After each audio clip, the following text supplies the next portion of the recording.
So, guys, what we're going to run through here today is my current follow-up process within GHL. So, right now, what I was doing is you can see my calendar, and basically anybody in primarily orange, a couple of the red ones trickle in through a different organic way that's not through our ads or our appointment setters from our database via ads and our, CRM pipeline GHL there.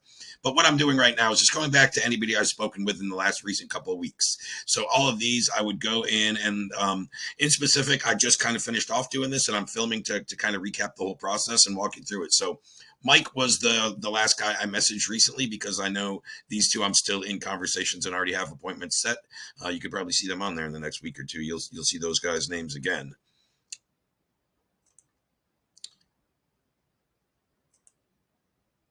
So there's one of them for next week, and there was one again already this week. So a couple of these people I'm still in conversations with didn't need to follow up. Mike was the last one. So what I do when I come into any one of these, right, is I open up the thing, right, the appointment from that day. I go copy and paste their email, which is what I just did for Mike. Then I go back into my CRM and I plug it right in there, and there's Mike, right? So I'm going to click on him, and I'm going to go in and look up the notes and where he left off on the process and craft a re-engagement message to follow up with my warm audience that I've spoken with in the last 2, 3 weeks, whatever it was, month, what have you, whatever time blank you're blocking out. That's kind of irrelevant. Might be a little different outreach if people you haven't spoke to for 2 or 3 months as opposed to someone you spoke to 2 weeks ago, but it's really not. It's just a little different messaging. The whole outreach approach wouldn't really change. So in this case, I can see that Mike no-showed exactly a week ago today. So my message was very simply, hey, Mike, Ray here with Audience Lab. You and I were scheduled to meet last week, and for whatever reason, you were unable to make the call. It's using first-party data, using first-party in-market high-intent data, something you're still interested in exploring. Boom. Like that's kind of the re-engagement method. So then obviously I would go back to the next person or, I think I started, let's go back and look at Peggy. Peggy was one I had a little more information about. So Peggy, I would click there, right? Copy and paste her email, bring her back in. As I've already done this, and to save time, we can just go right back into my recent conversations. I can scroll down and I can show you 10, 20, 30 of these I've just done in the last hour or so. Peggy, there it is. So here was my reactivation here. Now the notes would have shown a little more, but that's why this one's going to be a little more specific. Go into her contact page. I just went into the conversation tab, but I went and looked at the notes, and each one of these messages, I'm going to go through a couple examples. I'm going to craft specific to that prospect, what happened on the last engagement, where they left off, right? And this one was just simply, hey, Peggy, Ray here with Audience Lab. You and I spoke via Zoom a few weeks back regarding our data and tech platform. Curious if you had a chance to review the info I sent over with your daughter, as you mentioned. Would love to hear your thoughts, takeaways, questions, etc. In this case, we'd spoke about 2.5 weeks ago at this point, and she had mentioned as the business owner that she's not great with the online and the cutting edge, marketing and advertising. And her daughter actually has a degree and has been doing this for some reputable companies. So she brought on her daughter as kind of the marketing side of things, which is why I phrased it in that manner. Got a couple other messages. Mitch, I remember was like, just didn't reply to the information. So generally speaking, after I have an initial call with these guys, we'll just scroll back up a little back on January 9th. Here's a link for the call. He showed up, then the resources that I'm sending. So I can click down and see, and in certain cases, this could be anywhere from 1 or 2 to up to 6 different links or resources, depending on exactly what that prospect was open to and what type of information they needed. So I can go back and look at this and look at the notes and see where we left off. And I just basically reached out about a week ago. So I already did one follow-up here. Exactly. So I reached out. The conversation was on the 9th. Then on the 16th, hey, did you get a chance to look that up? Now about 10 days later, the 26th, hey, Mitch, never heard back from me regarding this, meaning the SMS above, or the info I sent you a couple weeks ago. So that one was just really vague.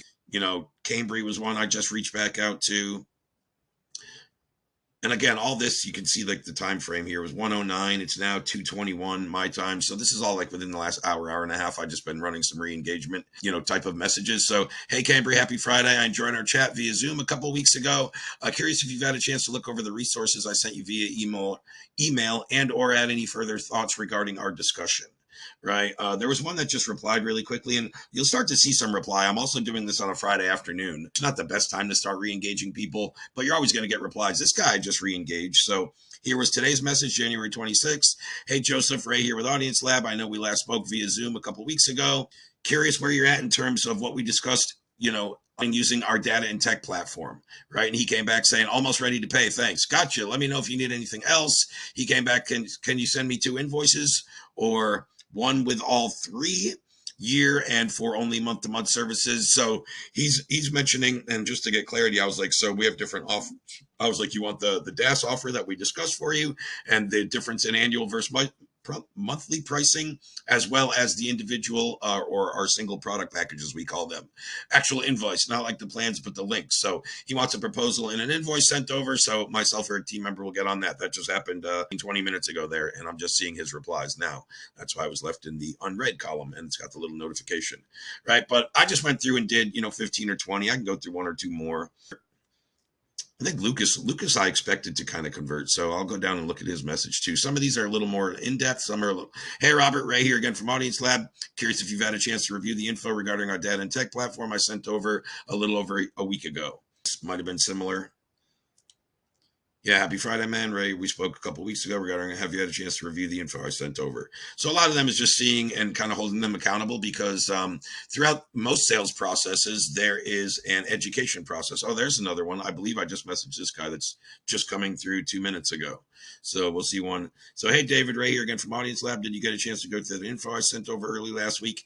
Matter of fact, I'd have to go back and I had good intentions, but I'm just overwhelmed with the 30 that I'm trying to sell. Cool. I'll go back, reply to him. I want to double check the notes. I even remember when I just did this and I was sending it to him. I'm pretty sure he wasn't a great fit, which is why I kind of just left it again. So the ones I get more specific about, maybe a specific, did you, think about our conversation, our discussion. I'd like your thoughts, takeaways, feedback. Things like that are the people I know that I've actually spoken with. They were a good fit, and I want to hear more of their feedback. This guy was just kind of nudging to see if he actually went through the resources because right when I sent it, David, the email I mentioned is now in your inbox, and then that was what? 10 days ago, exactly. So I heard nothing back. So 10 days, I kind of give him a nudge and he came back within 30 minutes with a reply, which I can now keep in the loop and follow up. So that's all I wanted to cover today, guys. Simply, anybody that's having calls booked to their calendar, inbound, outbound, doesn't matter. My main point here is to, use your follow-up. The sale is in the follow-up, and use your pipeline and people you've already spoken to in your warm recent audience. I'll probably go back and I do these, I do these periodically every 2 to 3 weeks and just touch base with everybody on my calendar. There's some that are more active conversations that I know not to follow up because I've been in inconsistent contact. And there's some that totally fall off and I can scroll back into November and December and probably re-engage some, right?